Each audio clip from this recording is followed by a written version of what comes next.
इस वीडियो के अंदर हम लोग डिस्कस करने वाले हैं फॉर्म 15G और एच के बारे में, specially for the PF withdrawal. जी हाँ, तो 2025 के अंदर भाई क्या नियम है पीएफ के ऊपर टीडीएस के, क्या कंडीशन होती है, क्या हर कोई भाई इस फॉर्म को फाइल करके क्या टीडीएस बचा सकता है। तो प्लीज फाइल करने से पहले कंडीशन जरूर जान लीजिएगा। और इस वीडियो के अंदर स्टेप बाय स्टेप सिखाने वाला हूँ कि मोबाइल के थ्रू भी विदाउट प्रिंट किए आप इस फॉर्म को कैसे क्रिएट कर सकते हैं, कैसे अपलोड कर सकते हैं, और टीडीएस अगर बाय चांस कट भी जाता है तो उसका रिफंड का क्या प्रोसीजर रहता है।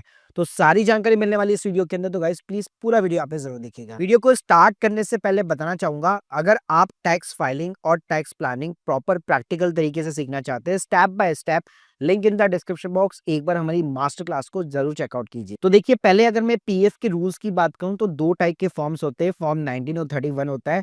19 इसलिए फाइल किया जाता है फुल एंड फाइनल सेटलमेंट, 31 के अंदर आप पोर्शन यहाँ पे विड्रॉल करते हैं। तो देखियो, अगर मैं टीडीएस के रूल्स के अकॉर्डिंग यहाँ पे बात करूँ तो यहाँ पे स्क्रीन के सामने देख सकते हो, ये ऑफिशियल साइट से मैंने चार्ट निकाला हुआ है। तो पहले ये जो लिमिट हुआ करती थी 30,000 रुपए की थी, लेकिन अब 50,000 रुपए की हो गई है। यानी अगर आप 50,000 रुपए के नीचे का अमाउंट यहाँ पे विड्रॉल करते हैं तो उस पर भाई कोई टीडीएस नहीं कटने वाला। लेकिन 50 के ऊपर का अमाउंट अगर आप विड्रॉल करते हैं और आपका पीएफ का अकाउंट जो है लेस देन 5 ईयर्स है, यानी 5 साल पुराना अकाउंट नहीं है, तो उस केस में आपका टीडीएस कटने वाला है। लेकिन टीडीएस को आप बचा सकते हैं अगर आप फॉर्म 15G या 15H यहाँ पे फाइल कर देते हैं। लेकिन अगर आप फाइल नहीं करते तो 10% की रेट से आपका टीडीएस कटने वाला है। इसके साथ में अगर आपने पैन कार्ड प्रोवाइड नहीं कर रखा तो ये टीडीएस की जो रेट होगी वो 10% की जगह ऑलमोस्ट 20% जाती है। और टीडीएस अगर मैं बात करूं कि किस कंडीशन के अंदर नहीं कटता है, तो मान लो आपने एक तो फॉर्म फिलअप कर रखा है, फॉर्म 15G या 15H फिलअप कर रखा है, या फिर आपका पीएफ जो है एक अकाउंट से दूसरी अकाउंट के अंदर ट्रांसफर हो रखा है। बात करते हैं कि जिस फॉर्म 15G और एच की बात कर रहा हूं मैं, तो फॉर्म 15G जो है जिनकी एज लेस देन 60 होती है, और एच यहाँ पे सीनियर सिटीजन के लिए होता है। तो ये फॉर्म भाई वो लोग फाइल करते जिनकी income, total taxable income 2.5 lakh रुपए उससे नीचे होती है, जिन्होंने जिंदगी में कभी आईटीआर यहाँ पे फाइल नहीं की है, उनकी टोटल सोर्सेस ऑफ इनकम ही जो है 2.5 लाख से नीचे होती है। तो वहां पे आपकी टैक्स लायबिलिटी एकदम जीरो रहती है और आप इस फॉर्म को फिलअप करके अपना टीडीएस यहाँ पे सेव कर सकते हो। लेकिन ध्यान रखिएगा, अगर आप प्रॉपर आईटीआर फाइल करते हैं, अच्छी खासी अगर आपकी इनकम है, तो अगर आप टीडीएस डिडक्ट नहीं भी करवाएंगे तो स्टिल आप जो भी पीएफ का विड्रॉल का अमाउंट यहाँ पे निकाल रहे हैं वो आपको अपनी आईटीआर के अंदर रिपोर्ट करना पड़ेगा और उसके ऊपर आपको टैक्सेस वगैरह पे करने पड़ेंगे। अब स्क्रीन के सामने देख सकते हैं इस टाइप का ये प्रॉपर जो एक फॉर्मेट होता है, फॉर्म होता है। इसको आप चाहो तो प्रिंट आउट निकाल के यहाँ पे बाय मैनुअली फिलअप कर सकते हो और साइट के ऊपर यहाँ पे आप अपलोड करा सकते हो। मैं आप लोगों के लिए डिस्क्रिप्शन बॉक्स के अंदर एक लिंक देने वाला हूँ जहाँ पे आपको प्रॉपर एक फिलेबल फॉर्म मिल जाएगा, जिसको आप मोबाइल के अंदर यहाँ पे फिल कर सकते हो। आपको कोई भी प्रिंट आउट वगैरह कुछ भी निकालने की जरूरत नहीं पड़ने वाली, सारी डिटेल्स आप अपने मोबाइल से फिल कर पाओगे। तो आप स्क्रीन के सामने देख सकते हो, मैंने इस फॉर्म को अपने मोबाइल के अंदर खोल लिया है। तो आप एडोबी रीडर की ऐप डाउनलोड कर सकते हो iOS या प्ले स्टोर से। अब इस फॉर्म के अंदर खास बात क्या है, आप देख सकते हो यहाँ पे आप प्रॉपर जो है अपना नेम वगैरह सब कुछ टाइप कर सकते हो। तो ये जो फील्ड्स होगी सारी की सारी वो एडिटेबल होगी। तो ये सारी फील्ड को जो है आपको प्रिंट आउट लेने की जरूरत नहीं है, पूरा फॉर्म आपका मोबाइल के अंदर ही आराम से यहाँ पे फिलअप हो सकता है। प्लस अगर आपको यहाँ पे सिग्नेचर भी करना है तो यहाँ पे आप देख सकते हैं फील एंड साइन का ऑप्शन दिया गया है। तो यहाँ पे आप बकायदा जो है अपना सिग्नेचर आराम से यहाँ पे जो है साइन वगैरह कर सकते हैं। फॉर्म के अंदर आप अपने सिग्नेचर को भी कहीं पे भी प्लेस वगैरह भी कर सकते हो आराम से। चलो अब बात कर लेते हैं कि इस फॉर्म के अंदर आपको क्या क्या डिटेल्स फिलअप करनी पड़ती है। तो स्टेप बाय स्टेप चलते हैं। तो सबसे पहले फर्स्ट फील्ड के अंदर आपको सिंपली अपना नेम डालना है। यहाँ पे पैन ऑफ असेसी के अंदर आपको सिंपली अपना पैन कार्ड नंबर डालना है। स्टेटस पूछेगा, ये आपका इंडिविजुअल रहेगा। यहाँ पे प्रीवियस ईयर पूछेगा जो कि एक फाइनेंशियल ईयर है, या अभी जो फाइनेंशियल ईयर हमारा चल रहा है वो अप्रैल 2024 से लेकर मार्च 2025 तक खत्म होगा। तो यहाँ पे सिंपली आपको 24 और 25 डालना है।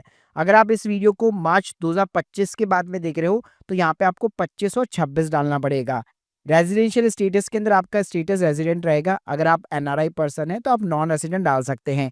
सिंपली नीचे आपको अपना एड्रेस डालना है, नेम ऑफ द प्रेमाइस हो गया, आपका स्ट्रीट नेम हो गया, एरिया हो गया, टाउन हो गया, स्टेट हो गया और पिन कोड हो गया, और आपकी ईमेल आईडी हो गई, और इसके अलावा आपका मोबाइल नंबर हो गया। इसके अलावा यहाँ पे 15 नंबर मेन क्वेश्चन है जहाँ पे आपसे पूछा जाता है कि पास्ट में आपने कभी भी इनकम टैक्स रिटर्न यहाँ पे फाइल की है।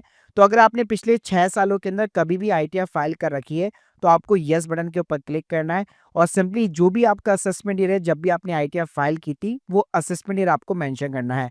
अगर आपने अपनी लाइफ में कभी भी आईटीआर फाइल नहीं की है तो इस ऑप्शन को आप नो रख सकते हैं। इसके अलावा नेक्स्ट कॉलम के अंदर यहाँ पे आपका एस्टिमेट इनकम पूछेगा, जिसके लिए आप ये डिक्लेरेशन बना रहे हैं। तो अगर मान लीजिए आपका 1.5 लाख रुपए का पीएफ का विड्रॉल है तो आप वो अमाउंट डाल सकते हैं। यहाँ पे सिंपली आपको एक अप्रॉक्स अमाउंट सिंपली जो है इंसर्ट करना है। अगला जो कॉलम है उसके अंदर आपको अपनी टोटल इनकम डालनी है उस फाइनेंशियल ईयर के अंदर जिसके अंदर आपका पीएफ का विड्रॉल भी शामिल होगा। यानी अगर मेरा 1.5 लाख रुपए का पीएफ का विड्रॉल है तो 1.5 लाख रुपए मेरी कुछ और अदर इनकम भी है, जैसे आपकी सैलरी की इनकम हो सकती है, आपका बैंक का इंटरेस्ट हो सकता है, डिविडेंड की इनकम हो सकती है। तो ये सब कुछ मिला करके अगर जो बेसिक एग्जामिनेशन लिमिट है हमारे इंडिया में न्यू टैक्स स्कीम के अंदर, वो भी राइट नाउ 3 लाख रुपीज है। तो 3 लाख के नीचे तभी आप इस फॉर्म को फाइल कर सकते हैं। अगर आपकी 3 लाख से ज़्यादा है तो इस फॉर्म को फिलअप करने का कोई सेंस नहीं बनता है, आपको टीडीएस यहाँ पे डिडक्ट करवाना ही पड़ेगा। तो यहाँ पे जैसे मैंने 3 लाख रुपए डाल दिया और यहाँ पे मैंने 1.5 लाख रुपए डाल रखा है, इन दोनों के बीच में डिफरेंस हो सकता है, कोई दिक्कत नहीं है। इसके अलावा अगला जो कॉलम होगा 18 कॉलम, यहाँ पे ये पूछा जाता है क्या आपने इस फॉर्म को पहले कभी यूज में लिया हुआ है या कहीं और जगह आपने यूज में ले रखा है। जैसे अगर बैंक की एफडी की बात करो तो वहाँ पे 40,000 के ऊपर अगर आपका इंटरेस्ट है तो टीडीएस वहाँ पे भी डिडक्ट होता है। तो बैंक में भी सेम आपको फॉर्म फाइल करना पड़ता है अगर आप टीडीएस बचाना चाहते हैं तो। अगर आपने फाइल कर रखा है तो आप यहाँ पे मेंशन कर सकते हैं, वरना सिंपली एनए यानी नॉट एप्लीकेबल आप डाल सकते हो। इसके अलावा अगला कॉलम के अंदर आप ये जो डिक्लेरेशन बना रहे उससे रिलेटेड आपको डिटेल्स यहाँ पे जो है इंसर्ट करनी होती है। जैसे आइडेंटिफिकेशन के नंबर आप सिंपली अपना यूएन पे मेंशन कर सकते हैं। नेचर ऑफ इनकम आपका पीएफ विड्रॉल हो गया। सेक्शन 192 ए के अंदर आपका टीडीएस का डिडक्शन होता है। अमाउंट ऑफ इनकम कितना आपका टोटल पीएफ का विड्रॉल है वो अमाउंट यहाँ पे आप सिंपली इंसर्ट कर सकते हो और नीचे यहाँ पे सिंपली आपके सिग्नेचर आ जाते हैं। फिर अगर आप थोड़ा सा नीचे जाएंगे तो यहाँ पे अगेन आपको सिंपली अपना नेम डालना है। इसके बाद में यहाँ पे ईयर एंडिंग के अंदर पूछेगा, तो इस फॉर्म को अभी राइट नाउ हम लोग 24-25 में फाइल कर रहे हैं, तो फाइनेंशियल ईयर जो एंड होगा वो 31 मार्च 2025 को होगा। और यहाँ पे जो असेसमेंट ईयर होगा वो एक साल आगे चलता है, तो 25 और 26 होगा। अगर आप इस वीडियो को मार्च 2025 के बाद में देख रहे हो तो ये 31 मार्च 2026 हो जाएगा और ये जो असेसमेंट ईयर है वो 26 और 27 हो जाएगा। और सेम यहाँ पे आपको वही रखना है 31 मार्च 2025 और आपका असेसमेंट ईयर एक साल आगे 25 और 26 हो गया। इसके अलावा सिंपली यहाँ पे आपको अपना प्लेस डालना है, अपनी डेट डालनी है और सिंपली यहाँ पे आपको अपने सिग्नेचर करने हैं। अब इस फॉर्म के अंदर अगर आप देखेंगे तो यहाँ पे बेसिकली 3 पेज होते हैं, लेकिन जो पार्ट सेकंड वाला होता है वो आपको फिलअप करने की जरूरत नहीं है। आपका काम क्या है, सिर्फ आपको पार्ट 1 फिलअप करना है, नीचे सिग्नेचर करना है, डिक्लेरेशन फिलअप करना है और वापस आपको सिग्नेचर करना है। तो सिर्फ ये जो 1 पेज है वही केवल आपको फिलअप करके अपलोड कराना होता है। अब देखिए अपलोड भी कहाँ पे होता है वो भी मैं आपको दिखाना चाहूंगा। जैसे आप यहाँ पे जो है employ provident fund organisation India की वेबसाइट पे ईपीएफओ वेबसाइट पे जाते हैं तो यहाँ पे आप देख सकते हैं only for the PF withdrawal form 19 होता है और 1 MB के अंदर आपको ये पीडीएफ फाइल यहाँ पे अपलोड करानी पड़ती है। तो जैसे आपका फॉर्म रेडी हो जाता है, ये form already under the 1 MB है, सिंपली आप अपने फॉर्म को अपलोड करवा सकते हो। बाकी अगर आपके पास में प्रिंटर की फैसिलिटी है तो बहुत ही बढ़िया बात है, ये लिंक भी आपको डिस्क्रिप्शन बॉक्स में मिल जाएगी। सिंपली इसका आप प्रिंट आउट निकालिए और जो चीजें मैंने बताई है आप सिंपली पैन से फिलअप कर सकते हैं और इसका स्कैन कॉपी अपने मोबाइल के अंदर स्टोर करके सिंपली आप अपलोड करा सकते हैं। इसके साथ मैं बताना चाहूंगा कि जिन लोगों का टीडीएस यहाँ पे डिडक्ट होता है वो अपना रिफंड भी क्लेम कर सकते हैं आईटीआर फाइलिंग के टाइम पे।